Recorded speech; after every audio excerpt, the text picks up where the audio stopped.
Assalamualaikum warahmatullahi wabarakatuh.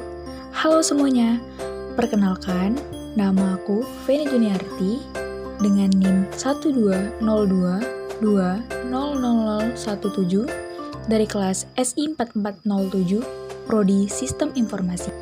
Kali ini saya akan menjelaskan tentang apa itu ERP, apa saja modul-modul yang ada dalam SAP dan apa fungsinya, apa saja submodul dari modul tersebut, dan bagaimana keterkaitan integrasi antar modul tersebut. Simak video selanjutnya ya.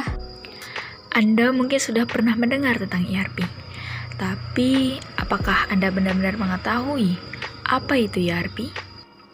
ERP merupakan singkatan dari Enterprise Resource Planning atau perencanaan sumber daya manusia, merupakan sebuah software yang digunakan suatu perusahaan dalam mengelola berbagai aktivitas operasional bisnis yang kompleks.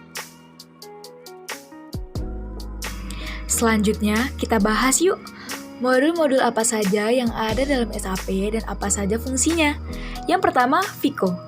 FICO adalah singkatan Finance and Control.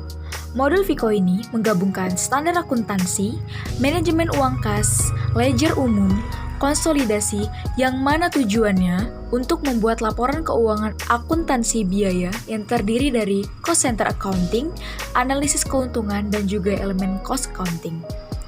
Yang kedua itu PP. Modul SAP Indonesia yang banyak digunakan selanjutnya adalah PP. PP merupakan singkatan dari Production Planning. Modul ini berfungsi untuk menjalankan proses perencanaan dalam melakukan kontrol terhadap manufaktur di dalam perusahaan. Modul ini mencakup konfigurasi sistem yang menyeluruh, data master, dan juga mencakup berbagai macam solusi bagi proses produksi perusahaan. Yang ketiga, MM. MM atau Material Management merupakan modul SAP yang tujuannya adalah membantu proses pembelian atau procurement serta membantu dalam manajemen inventaris. Modul ini juga bisa diintegrasikan dengan modul SAP lainnya seperti FICO, SD, QM, PP, dan masih banyak lagi lainnya. Yang keempat, SD. Modul SD ini digunakan sebagai peningkat efisiensi dan aktivitas operasional perusahaan yang berkaitan dengan pesanan pembeli. Modul ini pun juga bisa diintegrasikan dengan modul lainnya seperti FICO, MM, dan juga PP. Yang kelima, HR. HR merupakan singkatan dari Human Resource. Manfaat untuk melakukan integrasi terhadap semua proses di dalam Departemen Human Resource. Proses tersebut mulai dari aplikasi atau registrasi, administrasi para karyawan, manajemen waktu, pemenuhan gaji, dan masih banyak lagi lainnya. Yang keenam, CRM. Modul SAP Indonesia yang banyak digunakan selanjutnya adalah CRM. CRM ini berhubungan dengan back-end dari sebuah ERP. Selain itu, CRM ini berhubungan dengan supply chain, business intelligence, penerapan di lapangan, dan masih banyak lagi lainnya. Tujuan modul CRM ini adalah menyediakan informasi yang lebih baik berhubungan dengan pelanggan. Selain itu, akan membuat perusahaan mengerti tentang bagaimana membuat konsumen puas terhadap layanan perusahaan. Tidak hanya itu saja, CRM ini juga akan membantu dalam memperbaiki kualitas servis, menyelesaikan masalah secara tepat waktu, dan juga meningkatkan hubungan yang lebih baik lagi terhadap konsumen. Yang ketujuh, QM. QM merupakan singkatan dari Quality Management. Modul QM ini digunakan untuk mengecek kualitas dari serangkaian proses yang terjadi dalam bidang logistik.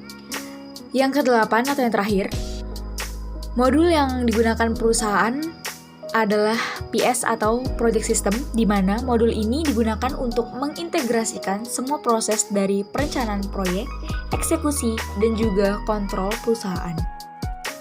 Nah, sekarang aku mau sebutin submodul dari tiap-tiap modul yang aku sebutin tadi. Yang pertama itu ada FI. Submodul dari FI ini terdiri dari Financial Accounting, Treasury, Controlling, General Ledger, Fixed Asset, Account Payable, Account Receivable, Legal, Consolidation, dan Travel Management. Submodul yang kedua dari PP yaitu Shop Floor Control, Cost Center, Work Center, Routing, Bill of Material, dan Formula. Yang ketiga, submodul dari MM itu ada Purchasing, External Service Management, Inventory Management and Physical Inventory, Valuation and Account Assignment, Logistic Invoice Verification, dan Consumption Based Planning. Yang keempat SD. Submodul dari SD yaitu Master Data Management, Order Management, Warehouse Management, Shipping, Billing, Pricing, Sales Support, Transportation, Foreign Trade, dan juga Credit Management. Yang kelima submodul dari HR yaitu Payroll, Personal Time Management, Personnel Management, Training and Event Management, Organizational Management, dan juga Travel Management. Yang keenam submodul dari CRM yaitu Salesforce Automation, modul Marketing Automation, dan juga modul Customer Support atau Helpdesk. Submodul yang ketujuh dari QM yaitu Balance Scorecard, Continual Improvement Program, dan juga Quality Internal Audit. Submodul yang terakhir dari PS yaitu Project Planning dan juga Execution Planning. Bagaimana integrasi antar modul tersebut? Sistem ini terdiri dari bermacam-macam modul yang mempunyai tugas masing-masing sesuai dengan perintah yang diberikan. Semua modul tersebut saling terintegrasi untuk menyajikan data yang akurat dan langsung kepada pengawasnya. Integrasi antar modul-modul SAP tersebut berperan sangat penting untuk meningkatkan efisiensi manajemen perusahaan. Dengan adanya SAP, berbagai proses manajemen dan pengolahan data bisa dilakukan dengan satu langkah yang efektif.